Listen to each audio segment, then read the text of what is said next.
great to see you. And we will thank you all for joining us here today for the weekly COVID-19 situational update. Special thanks to our many guests that we have joining us today. I see MPP Dave Smith is here with us and Warden Jones. So would look forward to hearing any comments you might have to share once Dr. Peggott has finished his presentation. Also, special thanks to Dr. Lynn Mikkola, the Executive Vice President and Chief of Staff and Chief Medical Executive with the Peterborough Regional Health Centre is joining us, along with Dr. Kim Curtin, Medical Advisor with the Peterborough Family Health Team. So we're very grateful to have some representatives from our primary care sector here with us today. And also a special shout out to any guests who may be joining us through the YouTube live stream. We are just introducing that for residents, so if they want to join us live. Unknown participant is now joining. If they'd like to join us live when we hold these sessions, that's now an option for people across the community. So to get us underway, let's take a moment to acknowledge the important history and traditions of our region. And I'd like to start with the land acknowledgement. We respectfully acknowledge that Peterborough Public Health is located on the Treaty 20 Mississauga territory and in the traditional territory of the Mississauga and Chippewa Nations, collectively known as the Williams Treaties First Nations, which include Curve Lake, Hiawatha, Alderville, Scugog Island, Rama, Beausoleil, and Georgina Island First Nations. Peterborough Public Health respectfully acknowledges that the Williams Treaties First Nations are the stewards and caretakers of these lands and waters in perpetuity, and that they continue to maintain this responsibility. Unknown participant is now exiting. Maintain this responsibility to ensure their health and integrity for generations to come. We are all treaty people. All right, so as usual, we have opening remarks from our Board of Health Chair, Mayor Andy Mitchell. Welcome, Mayor Mitchell, please go ahead. Well, thank you, Brittany. Last week, I said at our presser that I was frustrated and discouraged. This week, I am just simply troubled. Not because of what I know, but because of what I don't know. What I know gives me comfort. Vaccination rates continue to climb, and more local residents are getting first, second, third, and soon even fourth doses in long-term care. Yes, there is more to do, especially among our 5 to 11-year-olds, but progress is being made. Vaccinations work. The science table data from January 10th indicates that fully vaccinated people are 25.5% less likely to get sick, 77.4% less likely to end up in hospital, and 90.5% less likely to end up in an ICU. Our primary care system, as always, is stepping up and dealing with increased admissions, even in the face of staff absences. But it is what I don't know that is troubling. And I say this as a parent and a mayor responsible for the delivery of essential services. Is the risk of sending my children to school on Monday and possibly contracting COVID greater than the mental and emotional cost of staying isolated and learning remotely?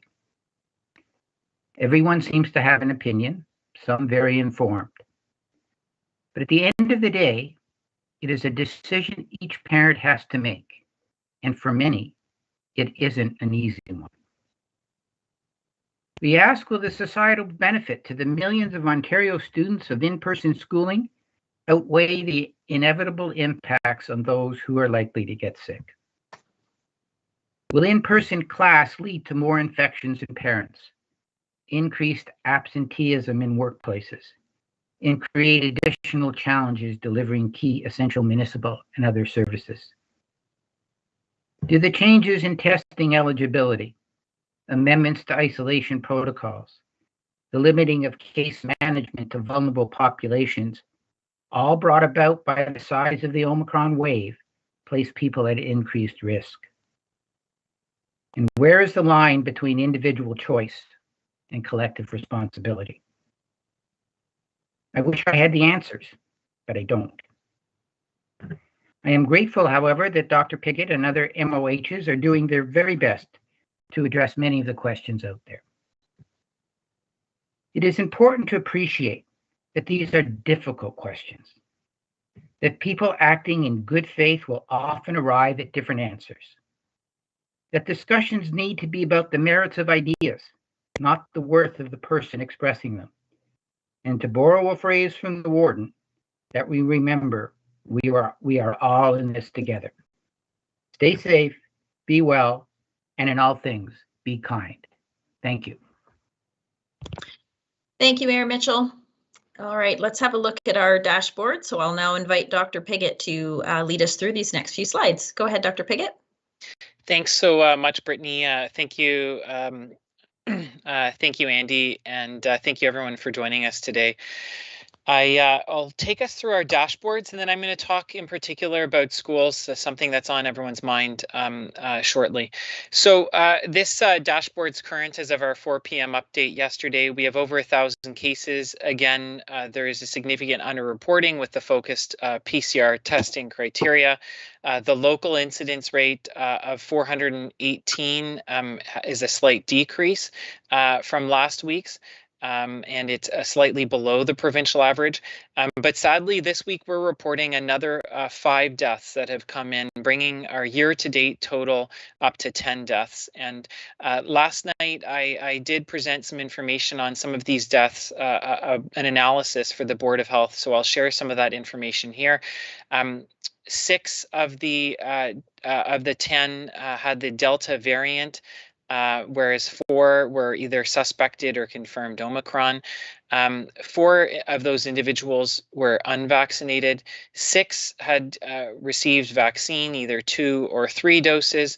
The average age was 76 years old, but it ranged from in their 40s to in their 90s. And certainly of concern, the youngest individual in their 40s who passed away was unvaccinated. 7 of the 10 individuals that we have had pass away had passed away in hospital, and 3 in long-term care settings. It's really quite tragic to see these numbers increasing and to see this toll climb. And I offer my sincere condolences to the families of all those affected by these local losses in our region. Brittany, on to the next slide. We're sharing information from our partners at PRHC. As we've discussed before, with the focusing of testing criteria, one of our best indicators of what's happening is now the impacts that the health system is feeling. And so PRHC, as you'll be aware, is reporting 31 inpatients with COVID-19 and 3 current outbreaks. And we are working very closely with them throughout this to help support them and their continued efforts. And I'll share some thanks to them and our primary care partners shortly. On our next slide here, you can see the age breakdown of cases over the past 4 weeks. And this too emphasizes, when you look at the under 20, how important it is for everyone in that age group, but especially the newly eligible 5 to 11-year-olds who are now eligible to get vaccinated. It's so important that we see people come forward in that group and get vaccinated. On to the next slide, we're dealing with 19 outbreaks in our community, up from 9 this time last week. You can see that we're no longer following outbreaks in the school settings in keeping with provincial guidance, and there are none because schools have been closed to in-person learning. And we are also now tracking and focusing our efforts on long-term care, retirement home, other congregate living settings, and outbreaks in First Nations communities. I know this is a tough time for residents and their families who are in facilities experiencing outbreaks. So my thoughts are with them, and our teams are doing everything that we can do to control and keep everyone in these environments safe. On to our next slide, you can see our wastewater surveillance data confirming that there continues to be transmission, and we'll have some more details and a deeper dive into some of the wastewater information at next week's press conference. On to the next slide, you can see that we've surpassed a really exciting milestone. More than 300,000 vaccine doses given. We surpassed that in the past week, and we're making wonderful progress. I want to mention in particular today we're doing walk-in vaccinations here at the Lions Club in East City. So especially if you're a teacher, school staff member, or childcare worker, I'd encourage you to come out to that this afternoon. If we go on to the next slide, the vaccinations for our entire population are strong, but we really need to up our coverage with the third dose because it is, it's very critical for protection. If we look at our next slide at the 70 plus, I'm encouraged that the individuals most at high risk of severe COVID are also the best covered with 3 doses. We still have some room to go, but very good progress there. When we look at the next slide around 5 to 11-year-old vaccinations, this is where I think we have the most progress yet to do, and I want to be here and answer questions and support parents around their questions with regards to vaccine, because I know some parents still have vaccine-related questions. But I want to emphasize this is a safe vaccine. This is a vaccine we now know a lot about. It has been around for over a year, even though the newer child dosage and formulation, which is a lower dose, hasn't been around for as long. The vaccines for COVID-19 have been around for over a year, and they've been studied nearly more than any other medical intervention. Globally, over nearly 10 billion doses have now been given, and all of that data is tracked and assessed so that we know that these vaccines are safe. We also know that they're very effective. So I know that with this number of only about 50% of kids 5 to 11 now being covered, there are still people out there wondering and with questions. We want to be here. We want to help and answer them, because I think it's critical for people to get this vaccination for their kids, for their protection, especially in the context of Omicron and how much transmission we're seeing. For my remarks today, I'll speak about schools and in-person learning, but I want to take a moment first to recognize our primary care partners and hospital partners who are present on the line today, especially from the Peterborough PRHC and from the Peterborough Family Health Team. And so I want to say a big thank you. Omicron has hit very quickly without warning.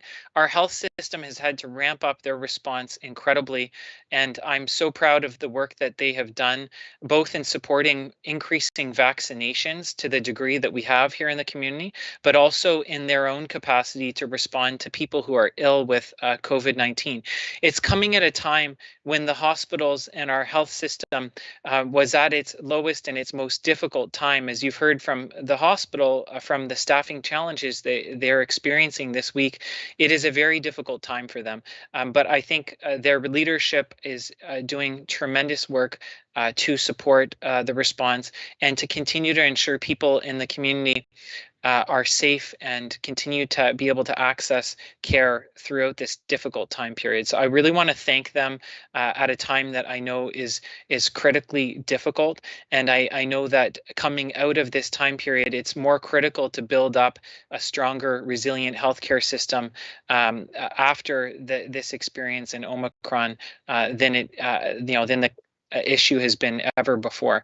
And they are here and happy to take questions related to this, given that the focus of a lot of our numbers and information now is more on the impact that it's having on primary care and the hospital. I want to talk about schools and in-person learning and provide some information for families, teachers, school staff, daycare staff, because I know that there is, like our board chair has said, a lot of trepidation and uncertainty amongst people. There's a lot of messaging in the media and in social media that makes this to be a black and white issue. Schools are dangerous, schools are safe.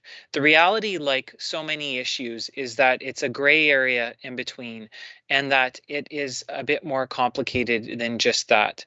I think that when we look at risk, what's really important to understand is that risk is a formula based on the hazard of something and the exposure that somebody can have to that hazard. And risk is different for everyone. It's different for me, it's different for you, and it's a personalized issue.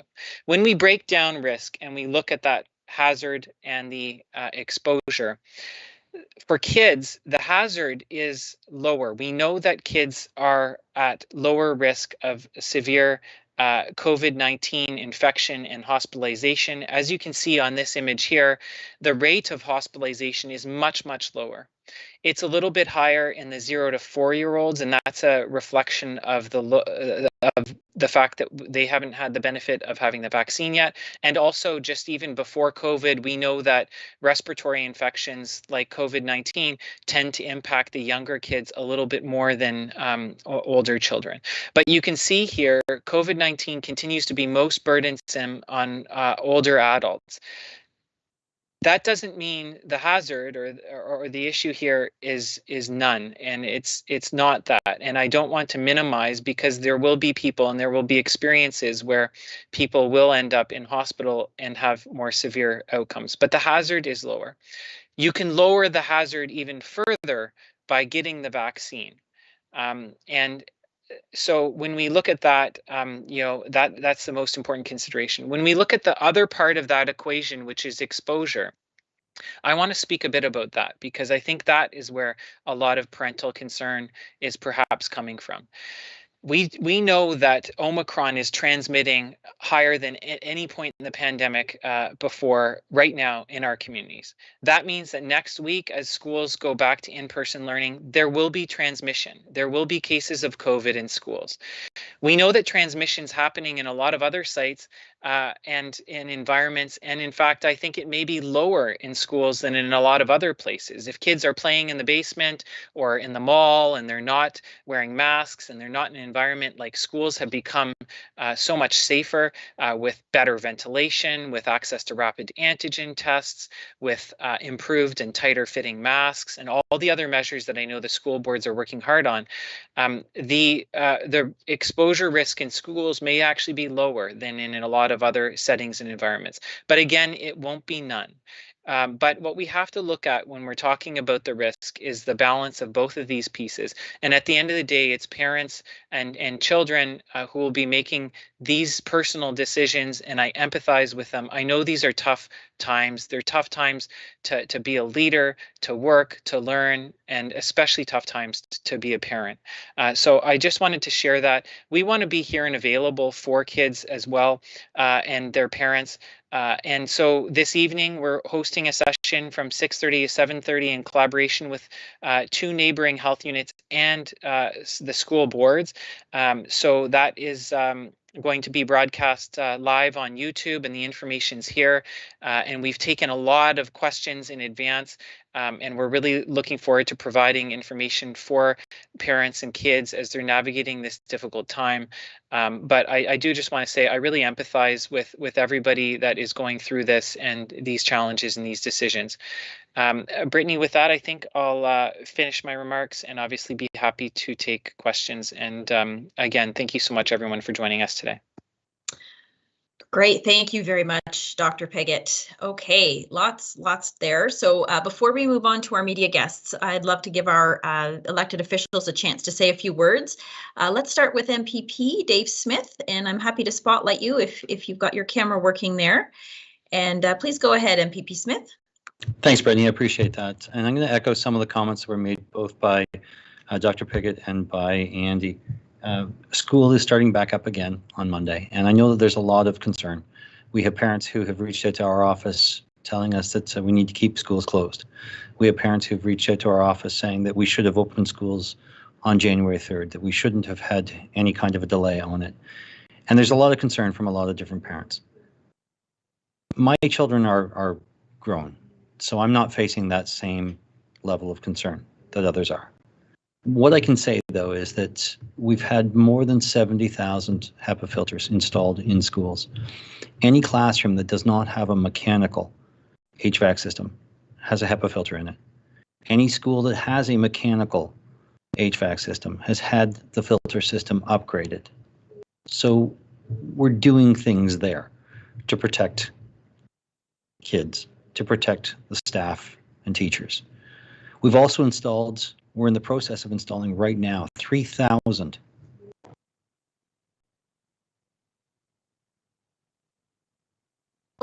It seems like MPP Smith inadvertently left the meeting. Well, we'll certainly bring him back when he rejoins us. For now, though, let's hear from our warden, J. Murray Jones. I think you're on the call with us. Would love to spotlight you, and feel free to go ahead with your comments. Okay, thank you very much. I certainly didn't want to be cutting Dave off. I guess he needs a better internet connection. Anyway, hi to everyone. I'll keep this short. I know you have some very important guests today, and we're all waiting to hear from them. Just a quick update from the county's perspective. Our administration offices are closed, of course. People are working from home wherever possible. Again, a big shout out to our paramedics and our public works people. They're out there in the trenches doing the best they can, and we're watching very closely our staffing levels. So far, okay, but we're keeping an eye on that. We're reestablishing our promotion about your urgency. Is it an emergency? And that's for the simple reason of trying to give a little break to our paramedics. We're telling people if it's not an emergency situation, look for other alternatives perhaps, so that we don't get ambulances running to the door. So if it is emergency, of course, dial 911, no question. But if everyone could keep that in mind. We're here and we're doing everything we can do at Peterborough County and all of our townships to support our public health people. Dr. Piggott, you're doing a great job. We really appreciate your leadership. I want to reach out and say a huge thank you to all the staff at the health unit, to the members of the board of directors. You know, the bottom line is we're all doing the best we can. We got to get the point across that we can't keep pointing fingers at people, blaming them for this or that or everything else. My goodness, we're all doing the best we can do. So let's be part of the solution and not part of the problem. And I also want to have a shout out to our local media. We tend to forget about them sometimes, but the men and women out there who are reporting on these things are doing an invaluable service. That's how we hear about the latest things we should be doing. So I want to have a little salute of the county cap to all the local media. Keep doing what you're doing. And as I usually say, we're all in this together. Thanks, everybody, and let's keep doing it. Awesome. Thank you so much, Warden Jones. All right, I think MPP Smith is back, so I'm just going to put him back on the spotlight here. So go right ahead. Sorry about that. I think you were in the middle of updating us on the HEPA filter situation in schools. Thanks, Brittany. I apologize for that. For whatever reason, the Legislative Assembly decided now was the time to force a security update on my my laptop. I was talking about the HEPA filters. We have them now in hallways. We have them in libraries in the schools. It is much safer. With the licensed daycare centers, we have 5,000 HEPA filters that have gone out to that. I know that there's a number of people who are concerned about it. I know that there's a number of people who don't know what the right answer is. And the right answer is whatever is right for you and your family. You can have your kids come back to school starting on Monday. But if you don't feel that this is the right time, you can also continue using e-learning as the solution. Those are the two ways of doing it. So whatever is going to be best for your family, that's the choice that you get to make, and we'll support you in it. I caught the end of what Warden Jones had said, and I think he's absolutely correct. There's a number of people that need to be thanked for all of the work that has been ongoing. The first responders here in our community, the individuals at the hospital, those who are working in Peterborough Public Health, everyone who is volunteering at the vaccination clinics. We owe a debt of gratitude to all of you and a great deal of thanks for all that you've done. This is a difficult time. I understand that. Omicron has presented us with some very different challenges that we didn't face early on in the pandemic, but we will get through it. We will soldier through. We will be in a better place as a result of it. I'll finish my remarks with what I have been ending all of my bingo shows with for the long-term care centers. Stay positive, test negative, because we're going to get through this together. Thank you. Thank you, MPP Smith. All right, so let's move on to our media guests and the opportunity to ask questions. So just a note, we've got Dr. Piggott available, and also if there are questions for the primary care sector, Dr. Mikula and Dr. Curtin have kindly agreed to join us today. And we also have representatives from our enforcement partners. Inspector John Lyons is here with us from the Peterborough Police and Constable Joe Ayat from the OPP. Okay, let's start with Matt Latour from Oldies and Freak Radio. Go ahead there, Matt. I've got a couple questions. Both of them are for Dr. Piggott. You had mentioned, and this is more of a clarification than anything, you had mentioned 6 that were vaccinated of the recent deaths, correct?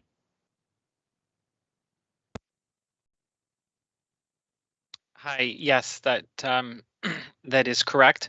What's important to note when we're looking at data like that, though, is that the majority of people are now vaccinated. So the frequency of vaccination is so high, we would anticipate this. This is not surprising. And the fact that 4 out of these 10 were unvaccinated is a much higher rate, given that only about 1 in 10 people in the public are not vaccinated now. It means that it's a 400% more concerning situation in our own community for people who are unvaccinated, if that helps to clarify. Yeah, my actual clarification was just when you say they're fully vaccinated, is that 3 doses? Is that still considered 2? Most of those that had passed away had only had 2 doses. So 4 had 2 doses and 2 had 3 doses. And you mentioned that some of them are suspected or confirmed Omicron cases. Is there any kind of growing fear that maybe Omicron is more severe than originally thought? We're tracking that closely, as is the province and folks all around the world. I think that what continues to be apparent is that the vaccines are working to prevent hospitalization and death from Omicron, that it generally appears to be less severe. But what's alarming and concerning is, given that we're seeing so much more COVID out there, even with a less severe frequency of hospitalization and severe COVID, as I'm sure Dr. Mikula can attest to from the hospital perspective, we're seeing a far higher burden overall. Wonderful. And I had one more question. This one, however, is for Dr. Mikula, if she's still on. And that I was just looking for an update on the ICU numbers at PRHC. I know when we had spoken on, I believe it was Monday or Tuesday, it was at 2. Is that still the case? Yeah, thanks, Matt. So in fact, the hot off the presses latest numbers for the hospital are that we now have 32 patients admitted with COVID-19, and of those 3 are in the ICU with a COVID-related critical illness.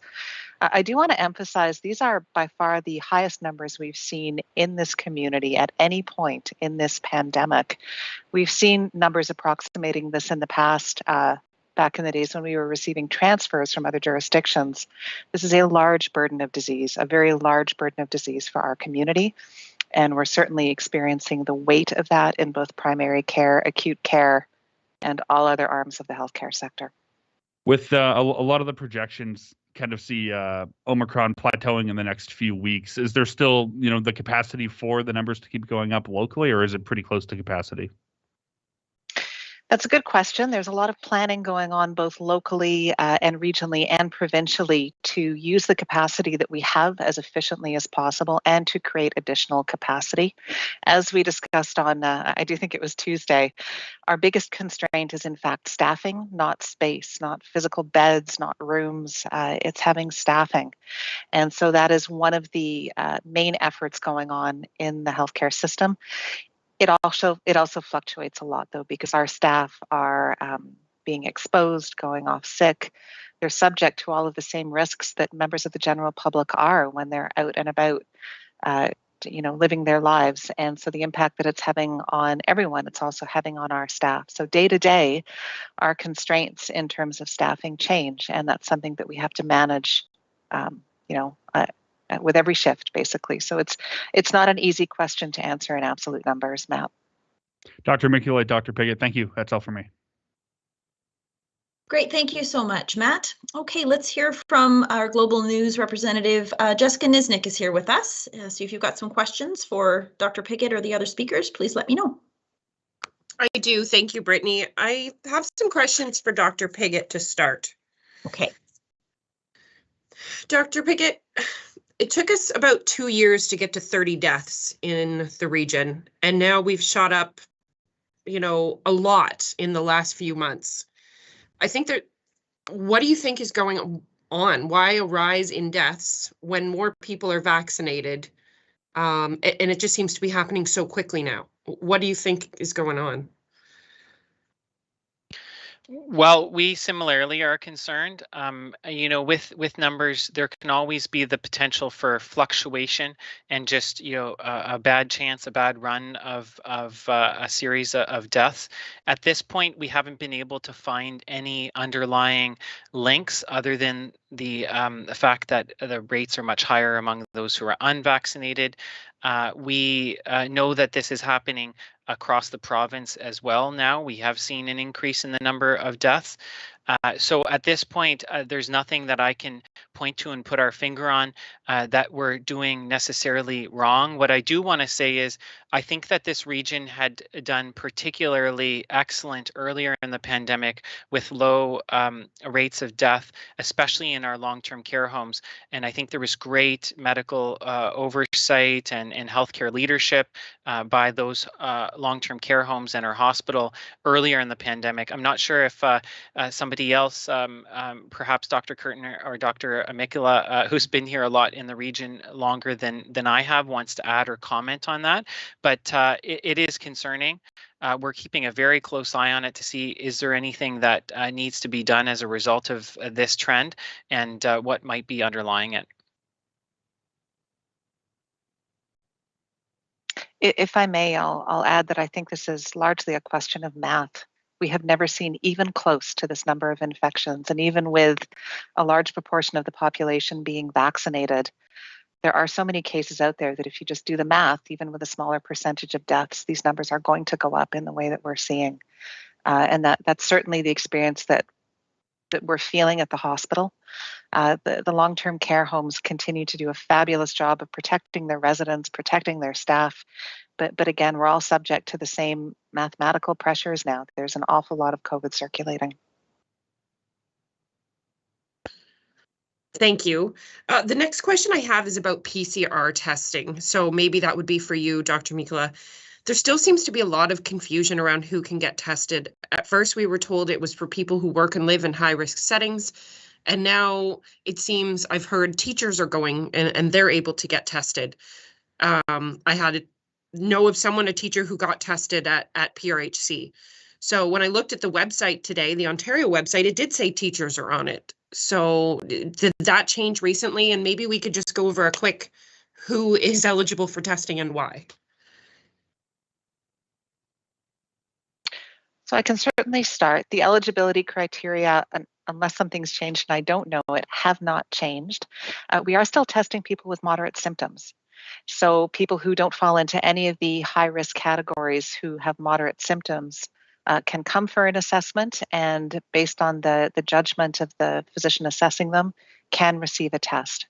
Other than that, as far as I'm aware, it's still those high-risk criteria, people who work, live in high-risk settings, people who live in First Nations communities, and all the others that are posted on the website. And I'm sorry, I don't have them in front of me to rattle off, but I don't believe anything has changed.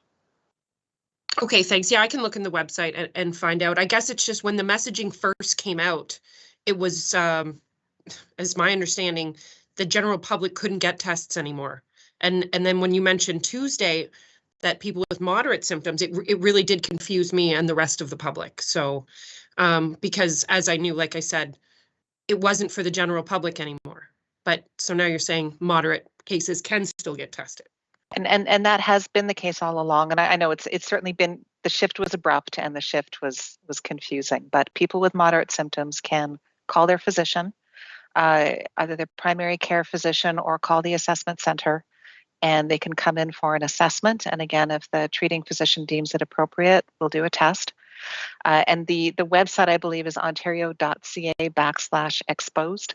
That will give you all of the criteria that we're using to guide who does and does not qualify for a PCR test.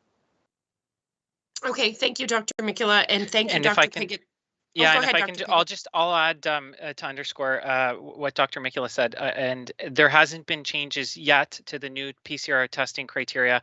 What the public may be reading into and confusing with is that there continues to be PCR self-collection kits available through schools. That is a legacy program while supplies last. And that's for symptomatic individuals, and the school boards would be the best point of contact for that. So that may be how that access would happen. And the other thing I want to say is that this is all in flux and changing. These decisions and the prioritization were as a result of the significant volume of tests with how widespread Omicron was and the need to focus in on the highest risk populations. This may again change into the future as the pandemic continues. But Brittany's just put into the chat, and the best resource for folks to consult for the most current information is the ontario.ca/exposed website. Thank you both. I appreciate it. That's it for me. Thanks, Jessica. Thank you, Jessica. Okay, and thank you both for your answers. Okay, let's hear from our examiner colleague. I see Reg Watson is here with us today. So if you've got some questions, Reg, please go ahead. I'll defer to Bill Hodgins. Okay, great. Then let's hear from Bill. If you've got some questions, Bill, go right ahead.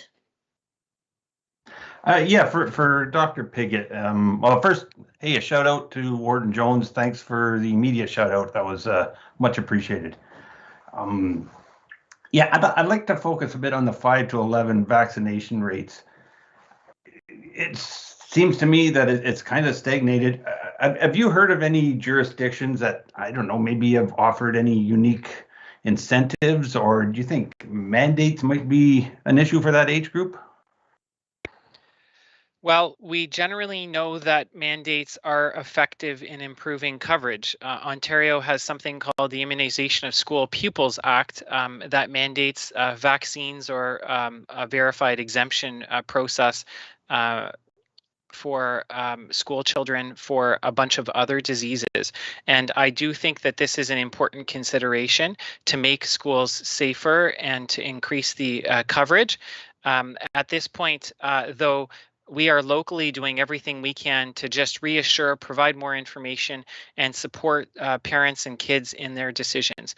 One thing I will say is with the changes that are happening provincially and locally with schools, there will still be a role that public health will be playing, working with schools and looking at the risks that individuals may have if there are COVID cases and we're seeing increasing absenteeism. And so it could be that there will be direction from public health that people who are unvaccinated will need to stay home for a period of time if it appears that there's transmission happening in the school settings, and that will be in order to protect themselves. So I think that probably answers that. I'm going to be available this evening and we'll be talking about vaccines as well as schools more broadly. And we're trying to do everything that we can to make ourselves available and support schools, parents, and kids in getting the information that they need to know what we know, what I know. This is a safe, effective vaccine, and it's going to be critical to saving lives and really keeping kids healthier. Thanks. And your Twitter thread last night was really helpful too. One more question. With Omicron just exploding the way it is, have you seen any, has the health units noticed any increase in the vaccine hesitant, the ones that have been hesitant all along, maybe coming forward now?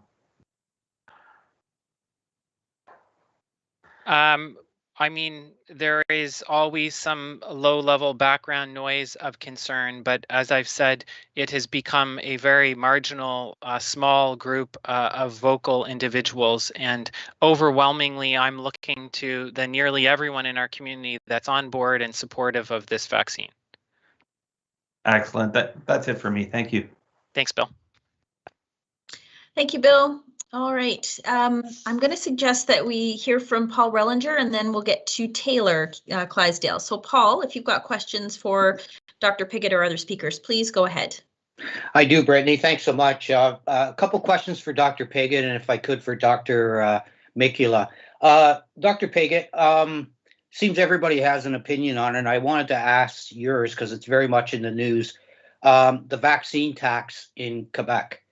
A lot of controversy. Can you offer an opinion on that? Your thoughts on, is it a good idea, too soon, or are we at that point? Is it something you would support? Yes, I can offer opinion.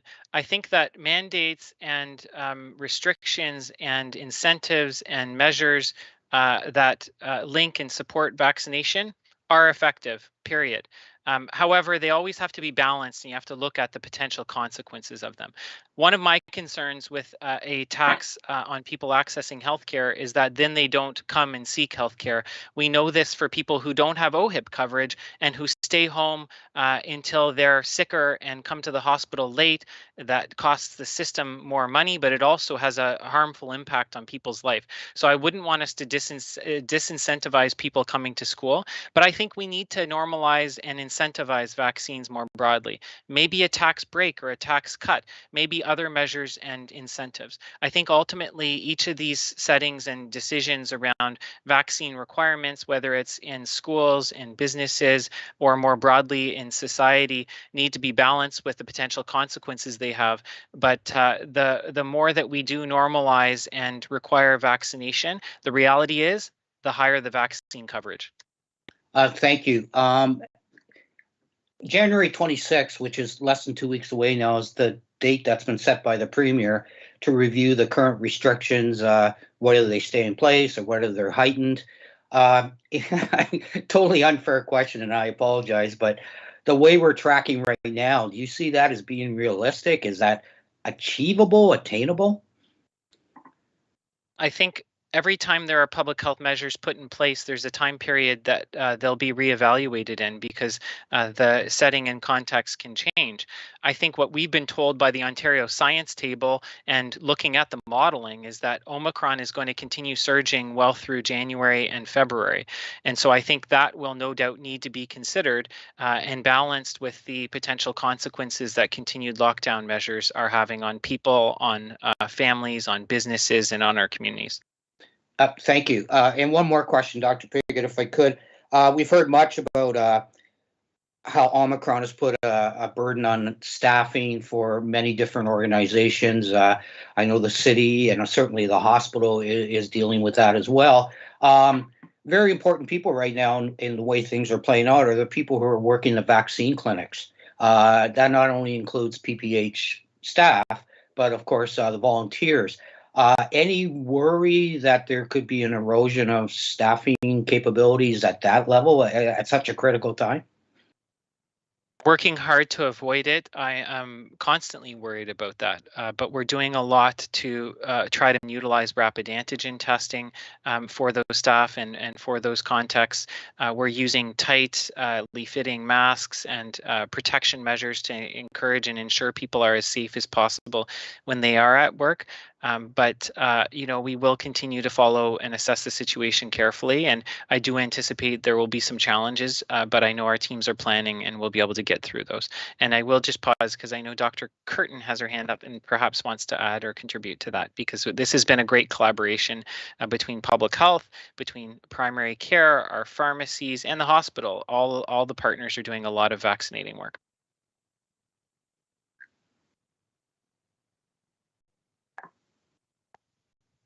Yes, and just one example of that is in terms of how much the community has stepped up to assist with this vaccination project for an entire year now, despite everyone else's work and stress and family worries. And just last week or the week before, when there was a call out for vaccinators to come to an additional pediatric clinic at the Healthy Planet, organized between Family Health Team and Public Health, within less than 24 hours, they had 38 volunteers for vaccinators.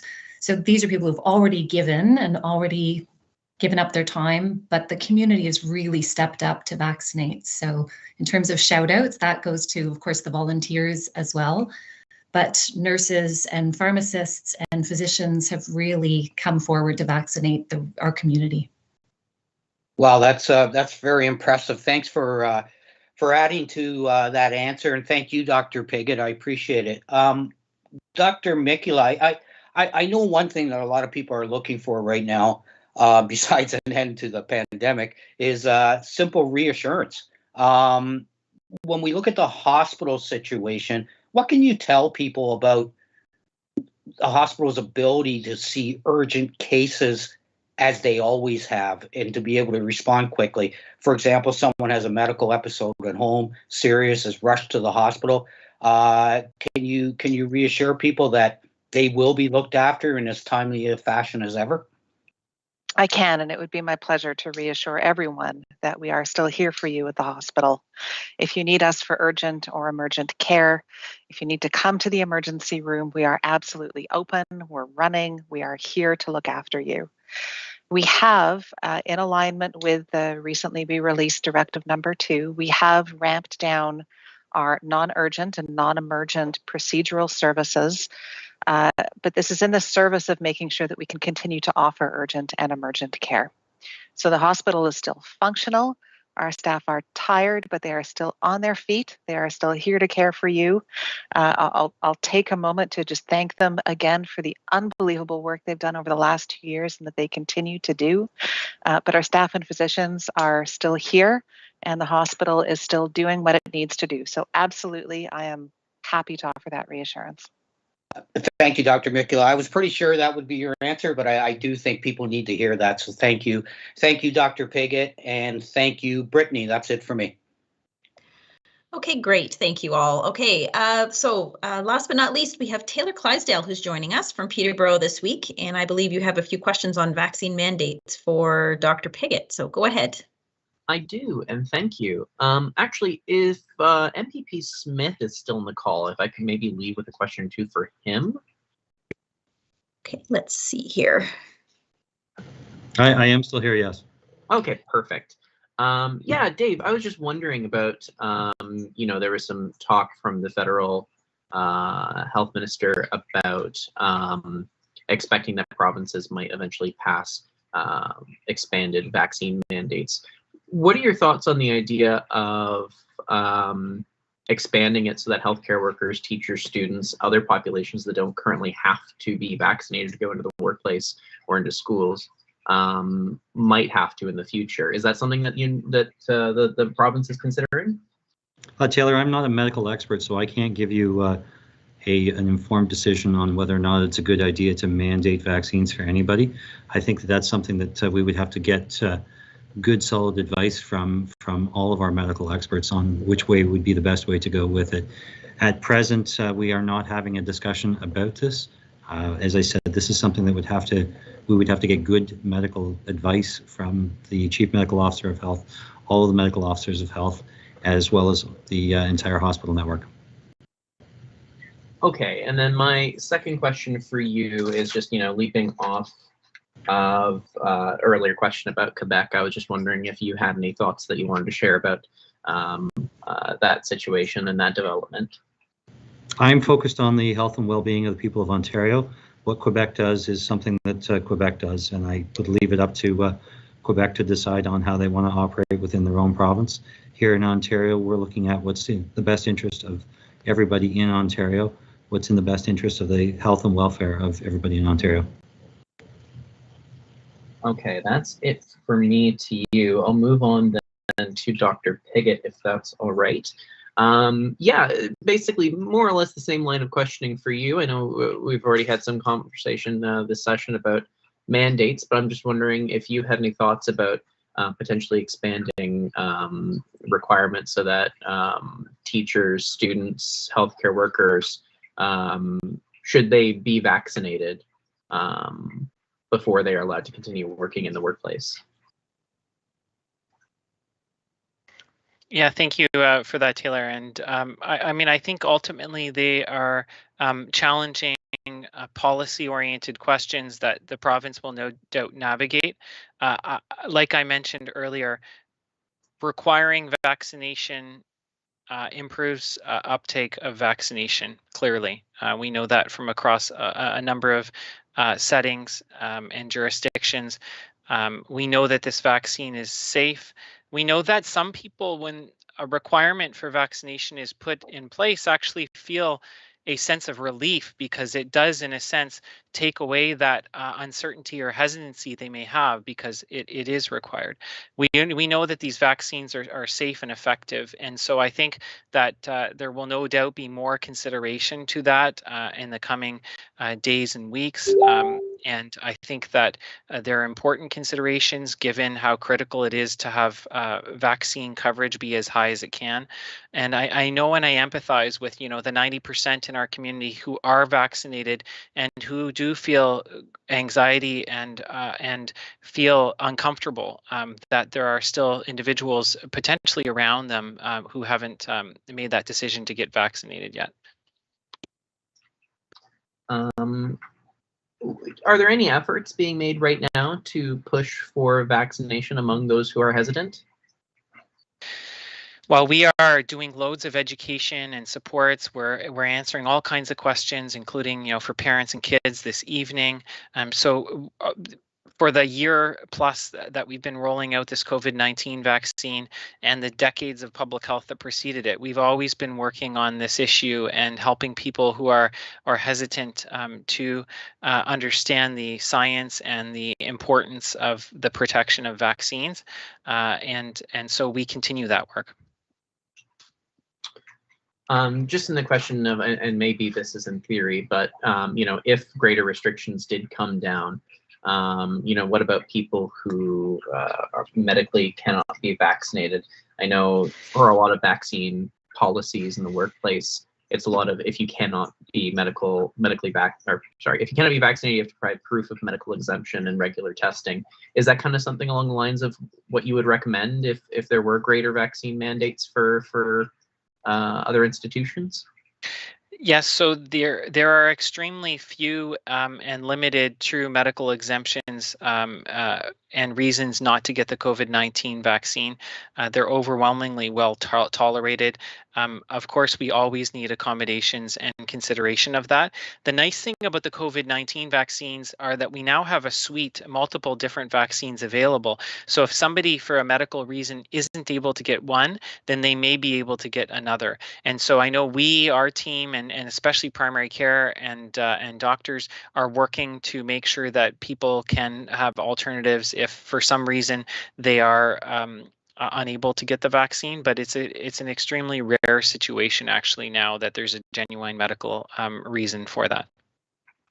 Do we actually know what percentage of the population is truly medically exempt and cannot get any form of the vaccine? I can't answer that question today. It would be a small proportion of the population.